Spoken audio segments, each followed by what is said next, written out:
Hello and welcome to the first episode of 2026, and it's the HR People Pod, the CIPD's fortnightly podcast bringing you the topical stories from the world of work that impact the profession. Before I get started, a quick note for student members coming into 2026. The CIPD Student Conference is happening on the 7th of March. It's free for anyone who's a student member. It's half a day. Make sure that you catch up with that and sign up for that. It will be in the link. And the second reminder, we'll come on and we'll talk a little bit about this, is that start of the year is a brilliant time to plan your development. So the CIPD have got a range of tools to do that and for you to log your CPD. We'll put the link for that in the bottom as well. But one of our guests I know is going to go big on that as we go through. Big, go large. Like, let's start at 2026. My name's David D'Souza. I'm checking my notes for that just in case it's changed since last year. I'm Director of Profession at the CIPD. And for those of you watching on YouTube, you may have noticed that we've got a particular selection of guests today. I'm excited to be joined by three of the most prominent podcasters where they're talking about the world of work or the profession itself for a detailed, exceptional, motivational discussion about what we think might be coming up in 2026 and what we saw in 2025. So without further ado, I am delighted to welcome on my left, Fay Wallis. I'm a career and leadership coach for HR professionals, and I'm also the host of HR Coffee Time, which is another HR podcast. It is, and what do you cover on HR Coffee Time? Let's give all of you a plug. It seems a fair exchange of time. Thank you very much for the plug. So on the podcast, I focus in on professional development for HR and people professionals. So lots of the episodes will focus specifically on certain skills that I think will really help you with your career, and other ones might look at very specific aspects of work that I think will really help you. So in those instances, I'll bring on an external expert to join me, or I might ask a people practitioner to come on the show to talk about their experience and their advice. Fantastic, thank you. And we also have... Hello there, my name's Lucinda Carney. So I'm a child psychologist, L&D expert, and I host the HR Uprising podcast. I'm also CEO of Actus Software, so lots of hats there.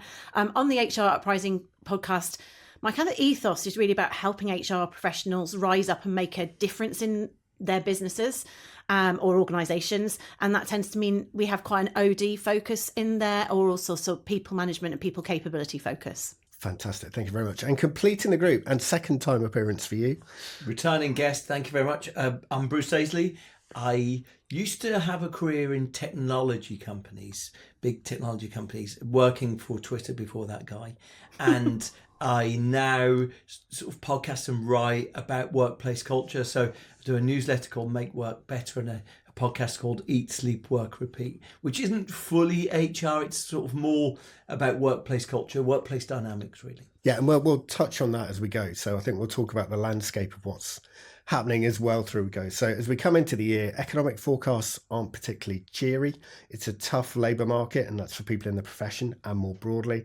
Geopolitically, I think it's fair to say that most of us have seen things more stable. And when you put all of those things together, it's fair to say that some people will be approaching this year with a degree of trepidation. So what we'll try and do is give you a view on what might be coming and a view on what you might need to do about that in terms of navigating some choppy waters effectively as you can. So we're going to talk initially about 2025. So we've got a group of people who spent the year talking to professionals about what's happening. So what were the consistent themes that you saw through 2025 that made you kind of stop and reflect and go, look, I'm hearing that a lot. I think that's kind of perpetuating. That's definitely something happening within organisations. Yeah, I mean, 2025 was most definitely a difficult year, wasn't it? The economic circumstances meant that a lot of people found themselves navigating budgets that weren't being delivered, thinking how could they trim cost out. And I think in the context of that, AI represented a potential opportunity. The challenge for a lot of organisations is that maybe they implemented Copilot or they implemented AI initiatives last year and haven't really seen much return from them. There was sort of quite a funny satirical tweet online by a guy called Peter Gurnus, who sort of satirized how an organization had implemented Copilot. They'd called it digital transformation. It hadn't delivered any return, but he'd got promoted.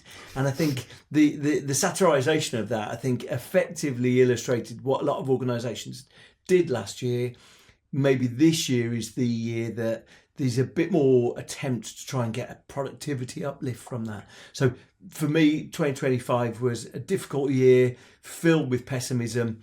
The challenge is that I don't see the clouds lifting in 2026. Excellent. Cheery start for us. But I think that there's something really key, and we'll come on to it a bit more, about getting value from AI. But that has to come through getting value from people, and you can't do those two things separately, can you?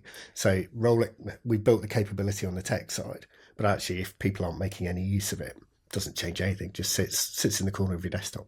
Leading economist on productivity is a guy called Eric Brynjolfsson, and he's sort of like, if you ever look into anything about the productivity problem that the UK's got or anywhere's got, always Eric's work is the place that you go to.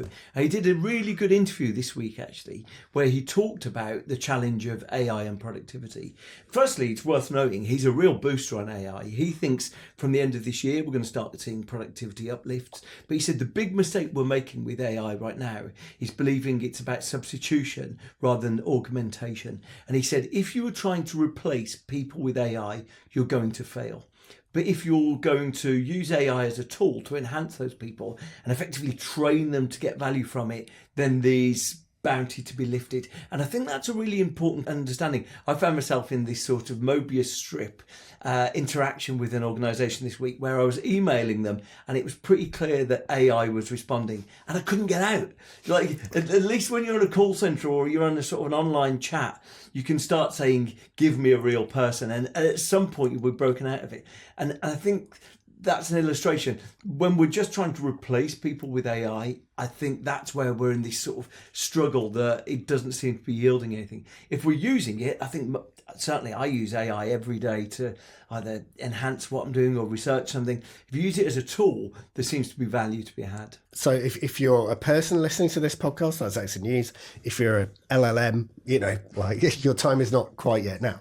Lucinda, what was 2025 for you? Certainly well-being, burnout, those sort of sounds were all around in terms of people trying to support with that, but also HR professionals feeling overwhelmed. And so there's HR specific surveys which evidence that. Your CIPD at work, wellness at work, showed that absenteeism and mental health, it just continues to climb.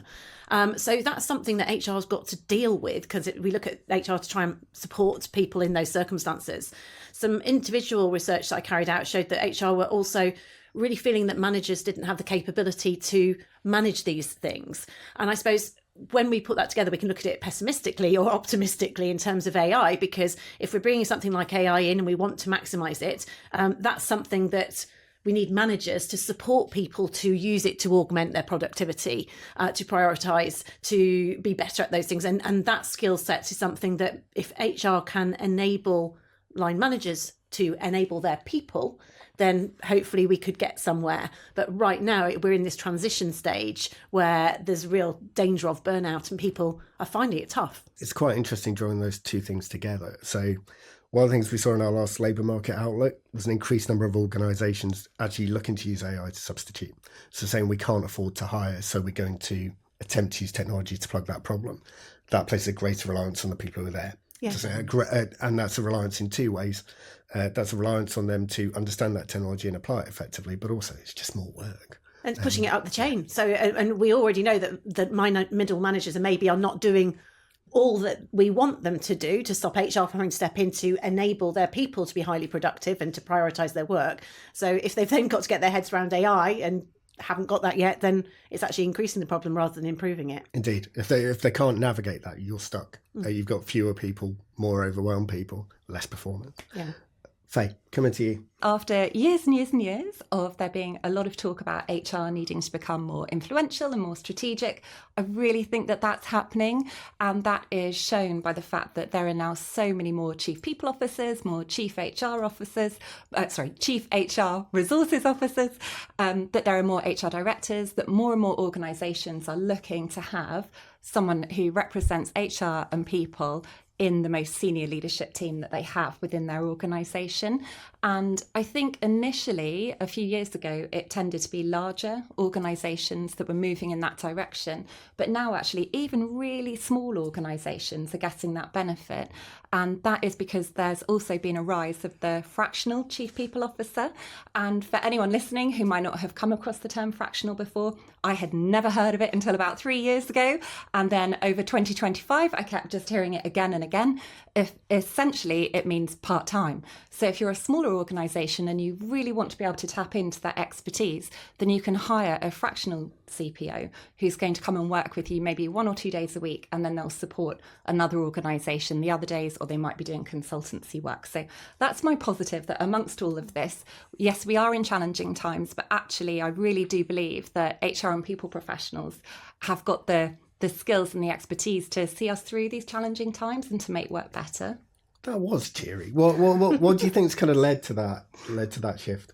Oh, well, I'll have to give the CIPD a massive pat on the back for this, because I think there's been so much talk about HR and the people profession becoming more strategic. And I do think the CIPD has been a very loud voice in that space and has provided a lot of support to try and make that happen. And just the fact they're talking about it all of the time means that people who work in HR and people who are people professionals, they really care about doing a good job. So they're really listening to this messaging and taking it seriously and upskilling themselves. And they're doing that in all sorts of ways. But it means that now I've had examples of people who in their organisation, the HR person is the most strategic person there. They're going forward saying, okay, here's my people strategy. And then the marketing director and the finance director have said, how have you done that? Can you teach us how to do it? I have another person I was talking to, where are we in the week? Earlier on this week, we're at the end of the week, aren't we?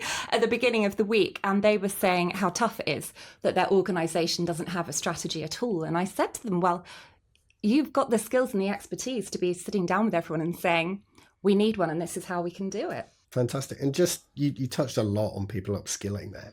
And we said at the start, we'd talk about that, because I think this is not a year for standing still. It's not a year for standing still for organisations, but it's certainly not for the people within them, or for anyone who wants their career to flourish. Where have you seen people investing in their skills really well, or what's the best structure for people to do that through? I think we're so lucky to be living in the time that we're in from this perspective.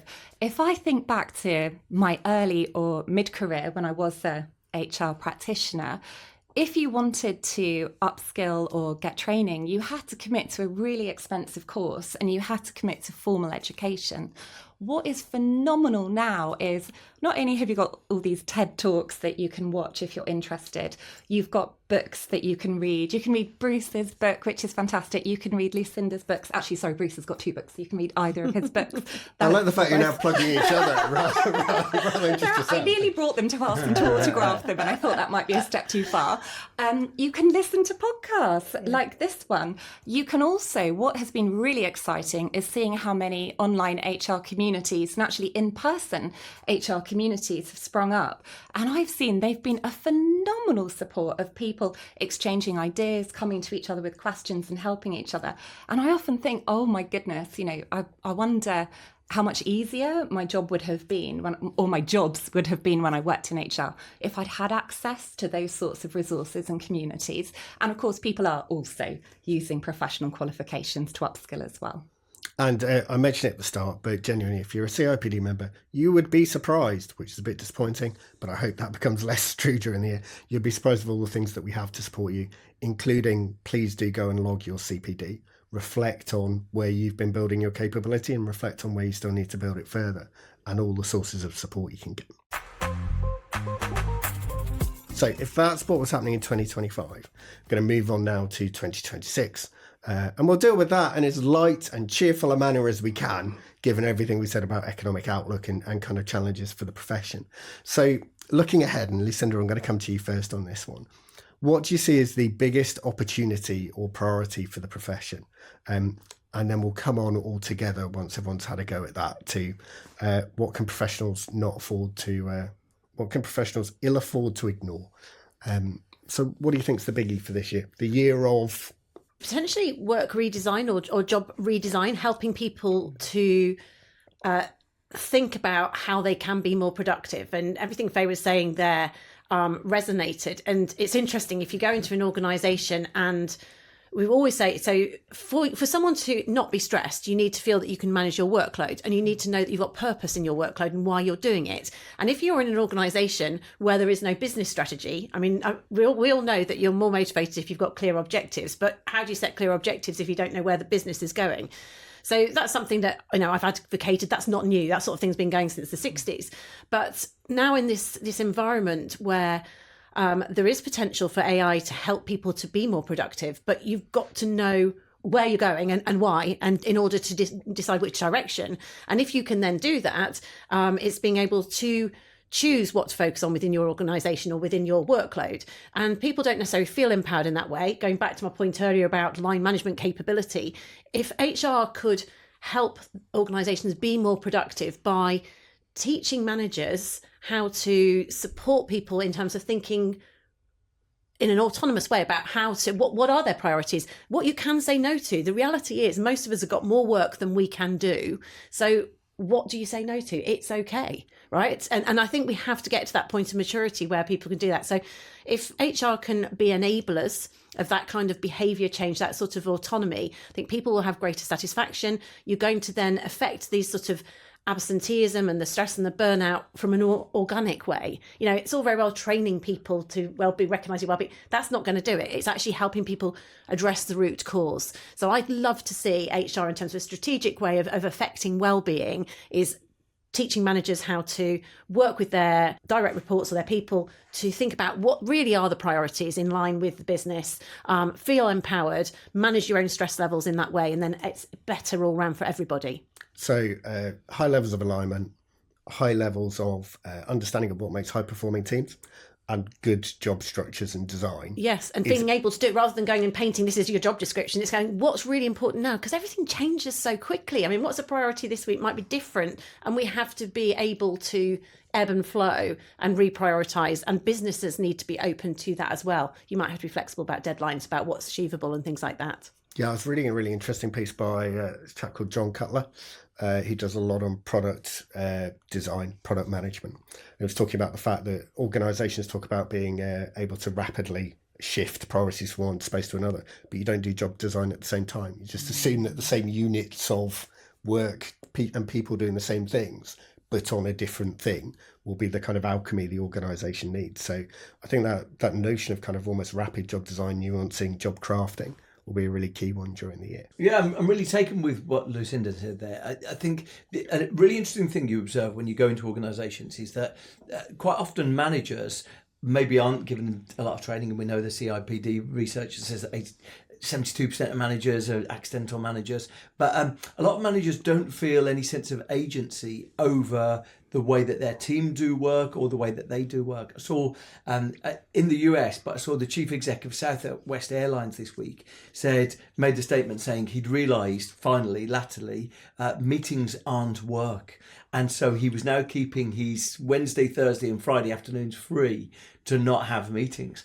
And that is firstly an illustration that it's still 7/10 of the week he's going to have meetings in. But a lot of managers, when I meet them, they don't feel like they've got the agency to push back against meetings, or the fact that the solution to everything is a meeting. And so that job design for me would be thinking specifically about how can we reduce the amount of time we spend in pre-scheduled meetings and doing things in a slightly different way. True story, humorous story. I spent a day this week working on how we can reduce the amount of time in meetings. It was a really long meeting. The only point of it was going, look, what can we condense? Where can we make it permissible for people to drop out of meetings? Because you go, my bit's done, I don't need to be here. How can you reduce the number of people in each meeting, and how can you make sure the meeting's finished when the purpose has been achieved? And how can you make sure you make decisions in them? But it did take a whole day of the week with a group of people trapped in a meeting room to talk about meetings. And I think the interesting thing, particularly around Southwest Airlines, without getting too HR geeky, is if you went back quite a while, Southwest Airlines they were the most human. Yeah, there was a book called Lead with Love, Ken Blanchard series, that was just about how they made really human decisions, how it was quite an organic organisation. And when an organisation like that gets to the point where they're going, like, we're just transacting all of this, there's something to be learned there. So we kind of we spoke earlier, like what the roles you were going to play is like thinking about the professional in this and their development for it. So given all of that, so given AI, given job design, given pace, given challenge, given a difficult external environment, what does the profession need to do? Well, I think the key word that springs to mind as I was listening to Bruce and Lucinda talking was change. And I think that we clearly are in a time where there's a lot of change going on, and change can bring fear, but it can also bring huge opportunity. And so as far as anyone working within the people profession, I know I said it earlier, but I just think there is so much opportunity to really have an impact and make a difference when it comes to the organisations that we work in. And for example, the skills that are required when we're thinking of AI. I know it can be really tempting to think, oh, this is all really scary, I'm not sure about this. But I think it's really important that we try and embrace that opportunity rather than the fear, and think about, okay, how can I make sure I'm staying up to date with this? How can I make sure I'm attending webinars, that I'm reading articles about it? And job design's been mentioned a couple of times.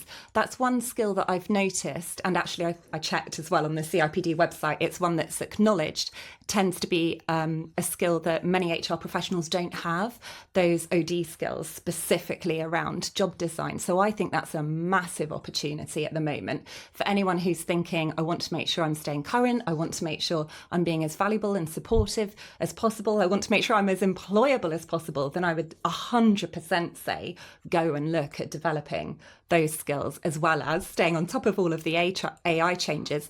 And also, I mean, change management is something that I think has been a helpful skill for HR and people professionals over the years, forever, not just now, but now more than ever. I think there's such an opportunity there to focus in on that. I could talk about so many skills, but that is part of the exciting thing of working within HR or the people profession. It can be overwhelming that the remit that HR has, like the areas it can influence, are so broad. You can think, oh my gosh, where do I even start? But actually, the flip side of that is, oh my goodness, how lucky are we that we get to have an impact on all of these things and choose which ones, hopefully, it is that we get to work in, that other professions don't get to do that in quite the same way. So just kind of listening to you both and bringing in kind of Bruce's bit around the landscape, is it a year for, to a degree, at the very least, everyone touching into some of those key OD skills? So combination of systemic thinking, multidisciplinary capabilities, understanding how things come together and need to be designed, because there's no one working in the profession who won't benefit from being able to step back and take that systemic view of things.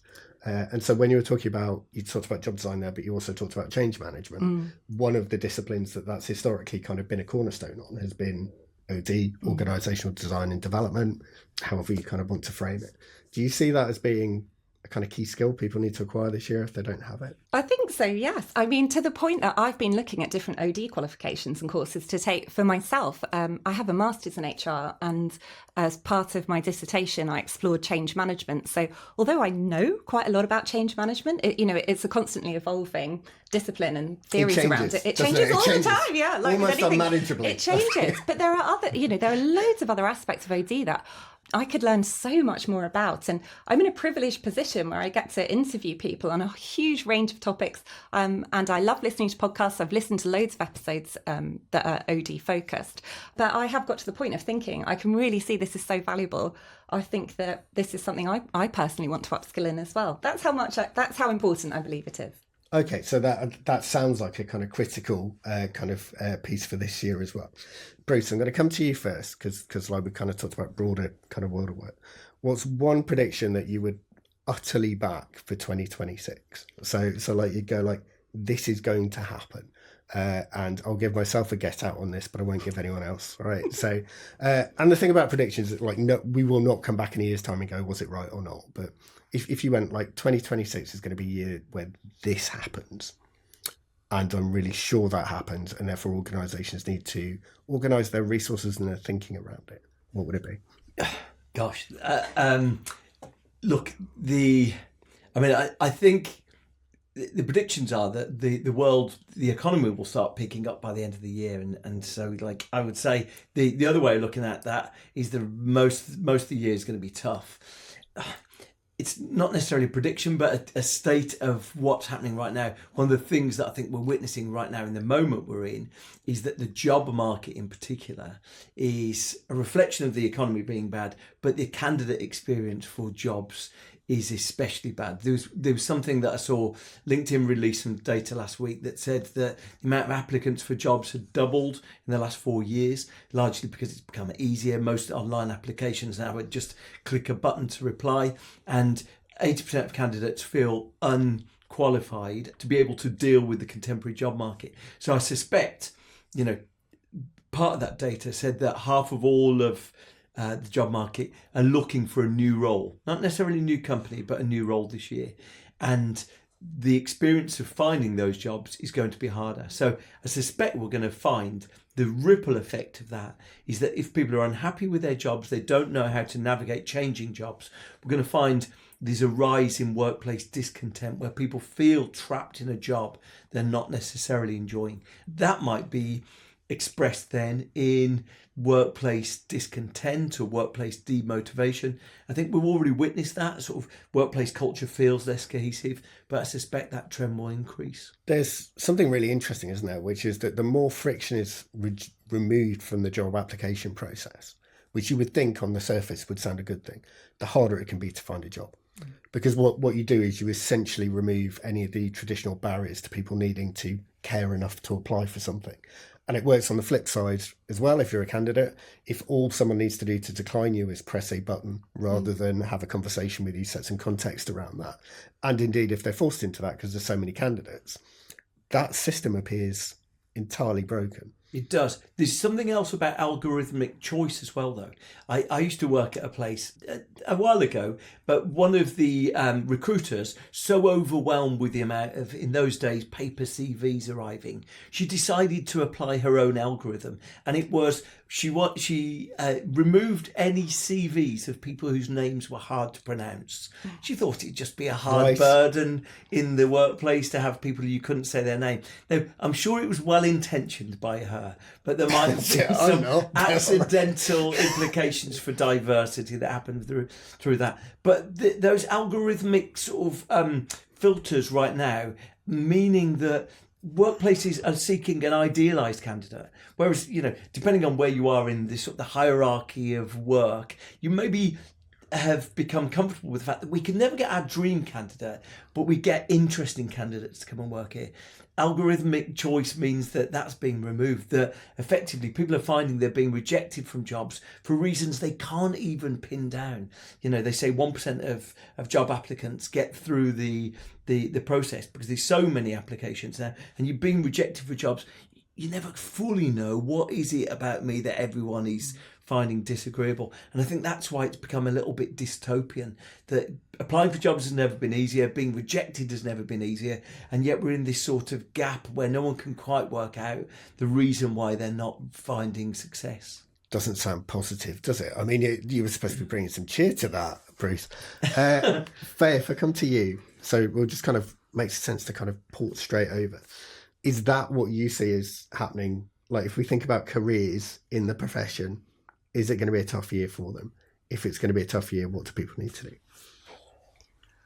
I think that if we're thinking of it in terms of predictions, I completely agree with Bruce from the perspective that it is difficult applying for jobs at the moment because of that. However, I would also say that the advice I give people constantly when it comes to careers, and I always have done way before the advent of AI, is to nurture your network. And throughout the whole history of time, so many roles have been filled because of people's networks. And so what that means is through the relationships that they have. And that may not necessarily mean that they're, asking their dad's best friend to give them a job. at all. It could literally just be about making sure you're having conversations with people, explaining what kind of role it is you're looking for, being able to articulate what the strengths are that you would bring to that role, asking people for advice, support, who they think you should speak to next. And through that, it's phenomenal to see just how many opportunities arise from that. But that does take a certain level of bravery. It can feel quite uncomfortable, the idea of actually proactively going out and talking to people. But we can all be brave. It's totally doable. And we're also incredibly fortunate that social media and platforms like LinkedIn have opened up our access and hugely expanded our networks. So even if you feel daunted about actively talking to people, even posting on LinkedIn about the fact that you're looking for a new role and explaining what some of your key skills are and the kind of role you're looking for, it's so heartening to see on there when people start sharing and reposting posts from people who are saying they're actively seeking a new role. And what that means is that it shows up in lots of other people's LinkedIn feeds of recruiters who may be trying to place someone in that exact role. Or it shows up in the feed of someone who knows that person because they've worked with them before and they know that they're absolutely brilliant. And they've heard that their next door neighbour's company is looking for someone in that position, so they recommend them. I mean, it's always hard to pin down exactly how many roles are filled in this way, but there are estimates that it's between 70 and 80% of roles. So I just really do believe, yes, it's really difficult if you're applying for roles and you're just doing click apply on LinkedIn, submit CV. That is a really, really hard way of getting your next job. But to a certain extent, it always has been. Networks have always been the best way of doing that. So you asked me about skills. Yes, OD skills are great. But actually, those relationship building and networking skills, I think, are really important as well. And as you say, there's the job element to that, but there's also just the learning element to that, isn't it? You know, having a connection with a group of people that can provide you with support, can provide you with learning, but also, as you say, if you're looking for something or on your side, it's probably worth me plugging the CIPD mentoring schemes. We've got a mentoring scheme for aspiring HRDs, and we've got a broader mentoring scheme as well as our communities, which can be very important to people. But I think that connection support's really important. And as you say, whether we like it or not, there's a chunk of roles that goes to someone not sifting through all of the CVs, but going, that's the person I was looking for. And it's worth anyone coming up through the professional looking for a new role, recognising that's the way of the world still in many ways. Well, and I also think that a lot of focus that I see in academic literature or surveys or research tends to be on these huge, massive organisations. But if we think, I mean, specifically in the UK, just how many businesses are SMEs?